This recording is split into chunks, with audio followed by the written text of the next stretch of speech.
This is Cape Gown edition, na hii sio fashion battle ya kawaida kabisa. Inakusanyisha warembo watatu. Tunaye Priscilla Mkambala, tunaye Miss Mary, tunaye Priska Limo. Amazing kabisa. Nataka uniambie nani amekuwa best dressed hapa.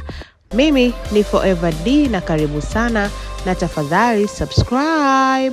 Starting off with Mama Rakim, Priscilla Ojo. Priscilla Mkambala ana majina mengi sana. So tumeanza na Mama Rakim. Kwa nini? Kwa sababu yeye ndiye mtu wa kwanza kabisa kuivaa hii gauni. Ameivaa siku ya birthday yake, na hii Cape Gown kwa kweli ameiweza tena. So tumependa everything kwenye hii gauni. Tumependa a mix of nude colors na white colors. Sasa hii gauni ilikuwa ni 2 in 1. Yani hii cape, kulikuwa kuna cape ndogo ambayo ilikuwa inakaa hapo kwa juu, lakini kulikuwa kuna cape ambayo inaweka sasa full. Hiyo cape ndogo ndio hii hapa umeiona, na cape full ndio hii hapa. Yani cape gown maana yake ni gauni ambayo inakuziba kwa nyuma, inakuwa kama cover up kwa nyuma. Basi huu ndio muonekano wa Mama Rakim au Priscilla Mkambala, na hakika alipendeza. Makeup safi, kila kitu kilikuwa on point. Hii ilikuwa ni birthday shoot, kwa hivyo alizingatia mambo mengi sana.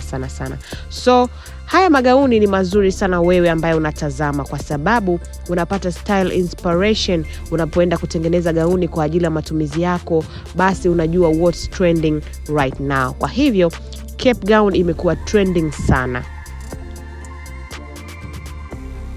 Moving on to the next, na huyu ndio the beautiful Priska Limo. Miss kabisa huyu.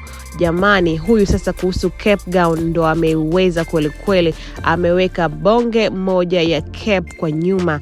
Hakika ameweza kuistyle, makeup safi, tabasamu safi, accessories ndio unyama kabisa.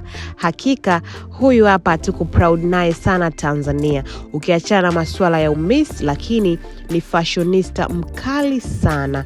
Anapenda sana masuala ya fashion na mitindo. Kwa hivyo na expensive taste pia anayo. Yani ana ile luxurious flani hivi amazing. We mwenyewe ukimuona unamuona kabisa presentation safi sana, makeup kila kitu. Yani ana present beauty at its finest. So huyo ndio Priska. Hakika hii Cape Gown ameivaa vizuri sana. Amechagua whitish isiyokuwa na doa hata kidogo. Sasa tunamalizia na namba 3. Fashion battle hii tunaimaliza hapa kwa Miss Mary, na hii ndio gauni ambayo alivaa ile siku ya Miss Lamata show. Tumependa accessories, kila kitu kiko very much on point. Shoes, clutch bag, hiyo crown hapo kwa juu, kila kitu, makeup, everything. Gauni jamani, kila kitu kwa kweli kimekuwa on point. So hii Cape Gown yeye aliweza kweli. Tumependa hiko kakap kadogo tu kwa nyuma, kana mcover up vizuri sana.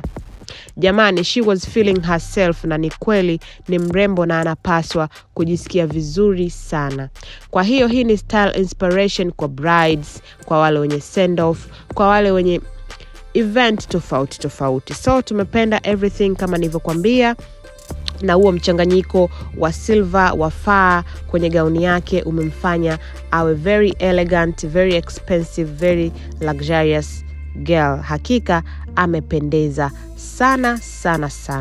Sasa na kuwekea wale walimbwende watatu wote kwa pamoja hapa, na uniambie either ni Miss Mary au wale wengine wawili ndio amependeza zaidi. Na wewe unatakiwa uweke kwenye comment section hapo nani ambaye unamchagua. Wawili ni wa Tanzania, mmoja ni nusu Nigeria, nusu Mtanzania, lakini Miss Mary ndio huyu. Hakika amependeza sana.